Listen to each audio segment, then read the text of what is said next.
ಜನ ನಮಗೆ ಕೊಟ್ಟಂತಹ ಈ ಅಧಿಕಾರ ಉಪಕಾರ ಸ್ಮರಣೆಯನ್ನ ಮತ್ತೊಮ್ಮೆ ನಮಗೆ ಜ್ಞಾಪಿಸಿದಂತಹ ಮಾನ್ಯ ಉಪಮುಖ್ಯಮಂತ್ರಿಗಳಿಗೆ ಧನ್ಯವಾದ ಹೇಳುತ್ತಾ ಈ ಕಾರ್ಯಕ್ರಮಕ್ಕೆ ಮುಖ್ಯಮಂತ್ರಿಗಳ ಆರ್ಥಿಕ ಸಲಹೆಗಾರರಾದಂತಹ ಬಸವರಾಜ ರಾಯರೆಡ್ಡಿ ಅವರು ಆಗಮಿಸಿದ್ದಾರೆ.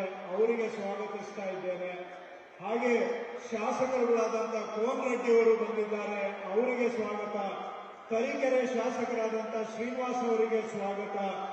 ಹಾಗೂ ಈಗ ಮುಖ್ಯಮಂತ್ರಿಗಳು ಮಾತಾಡೋದಕ್ಕೆ ಮೊದಲು ಸುಮಾರು ಈ ಜಿಲ್ಲಾಡಳಿತದ ಜೊತೆಗೆ ಜಿಲ್ಲಾ ಪಂಚಾಯತ್ನವರು ಮತ್ತು ಪೊಲೀಸ್ ಇಲಾಖೆಯವರು ಎಲ್ಲಿಯೂ ಸಹ ಒಂದು ಚೂರು ಜಾಮ್ ಇಲ್ಲದ ಹಾಗೆ ಲಕ್ಷಾಂತರ ಜನ ಒಂದು ಕಡೆ ಸೇರುವಂತ ಅವಕಾಶವನ್ನು ಮಾಡಿಕೊಟ್ಟಿದ್ದಾರೆ.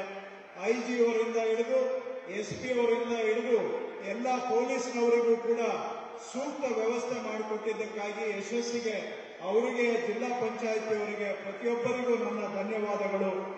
ಈಗ ನಾಡಿನ ಸುದೀರ್ಘ ಮುಖ್ಯಮಂತ್ರಿ, ಕರ್ನಾಟಕದ ಇತಿಹಾಸದಲ್ಲಿ ದಾಖಲೆ ಬರೆದಂತಹ ಭಾಗ್ಯಗಳ ಸರದಾರ, ಗ್ಯಾರಂಟಿಗಳ ನಾಯಕ, ಜನಪರ ಕೆಲಸಕ್ಕೆ ಪ್ರತಿಯೊಬ್ಬರಿಗೂ ಕೂಡ ಸ್ಫೂರ್ತಿ, ನಮ್ಮೆಲ್ಲರನ್ನು ಜಾಗೃತಿಯನ್ನು ಮೂಡಿಸಿ ಜನರ ಮನೆ ಬಾಗಿಲಿಗೆ ಸರ್ಕಾರವನ್ನ ಕೊಂಡೊಯ್ದು ಅಧಿಕಾರಿಗಳಂತ ಸರ್ಕಾರದಂತೆ ಕೆಲಸ ಮಾಡಿಸ್ತಾ ಇರ್ತಕ್ಕಂತಹ ಜನಪ್ರಿಯ ನಾಯಕ ಮಾನ್ಯ ಮುಖ್ಯಮಂತ್ರಿಗಳಾದಂತಹ ಸಿದ್ದರಾಮಯ್ಯವರು ಸಮಾವೇಶವನ್ನು ಉದ್ದೇಶಿಸಿ ಮಾತನಾಡ್ತಾರೆ.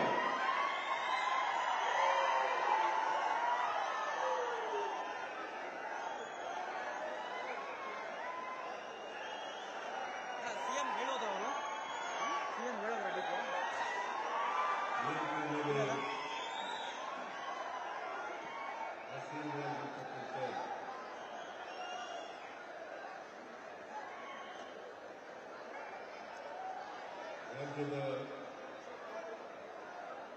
ಉಪಮುಖ್ಯಮಂತ್ರಿಗಳಾದಂಥ ಶ್ರೀ ಡಿ.ಕೆ. ಶಿವಕುಮಾರ್ ಅವರ ಈ ಸಮಾರಂಭದ